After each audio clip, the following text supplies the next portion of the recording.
Well, good afternoon, brothers, sisters, kiddies, friends. It's your old guy here, just doing a little bit of practice on web recording. Thought I'd run through a little bit of information on New Year's Eve. If you don't know already, each year begins on January the 1st, and the world celebrates December the 31st until the clock strikes midnight. But very few people know how the date was picked, where the traditions, kissing, making resolutions, and eating black-eyed peas come from. If you want to learn a little more about New Year's Eve, then here are 7 fun facts and trivia about the end and beginning of the year. Ever wonder how January the 1st became the start of the new year? Well, this date goes back to when Julius Caesar debuted the Julian calendar and set the date to be the first date of the year after he reformed the calendar in 46 BC. New Year's Day was dedicated to Janus, the god of gates and beginnings, by the Romans.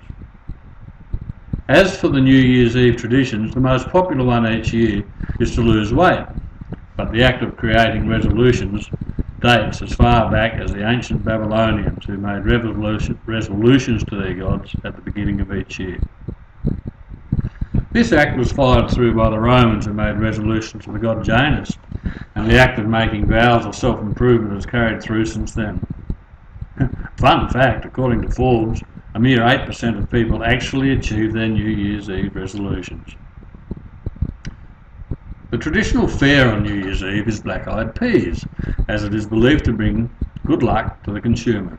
The peas are believed to have become a symbol of luck during the Civil War, when Union soldiers raided Confederate food supplies and left behind the peas and salted pork, which left the Confederate soldiers well fed through the winter.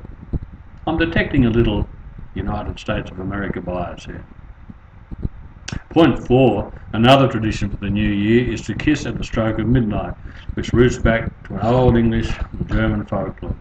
According to the folklore, a couple should kiss at midnight for a promising year, and singles should kiss or not kiss to set tone for their relationship status in the year to come.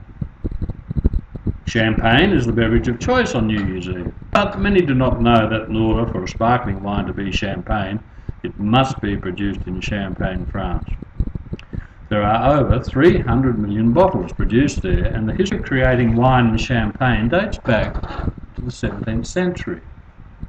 Note, Latinos also have a grape-related tradition that entails eating 12 grapes at midnight with each strike of the clock. Each grape represents the months of the year, and consuming them is supposed to be good luck. Point number 6. The annual Times Square ball drop is one of the most watched events of the year, with 1 million visitors going to Times Square, millions of Americans tuning into their television screen, and billions around the world watching the ball drop. The ball, aka the centre of attention, is made of waterford crystal pieces and weighs well over 1,000 pounds. The only 2 years the ball drop did not take place was 1942 and 1943, due to war restrictions. Number 7 in this interesting litany of New Year's Eve pointers is Auld Lang Syne. This was written by Robert Burns in the 1700s, which every year at midnight is a New Year tradition. The song originates from Scotland, but is an international tradition carried on around the world. The lyrics include, "Should old acquaintance be forgot and never brought to mind? Should old acquaintance be forgot and Auld Lang Syne? For Auld Lang Syne, my Joe, for Auld Lang Syne. We'll take a cup of kindness yet for Auld Lang Syne.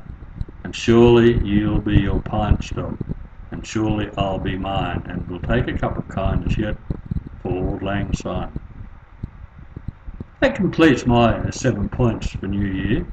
I'd like to leave this broadcast in wishing you all a very, very happy New Year and a prosperous 2014. With any luck, these recordings will not become a regular performance, but then you never know. Best of luck for 2014.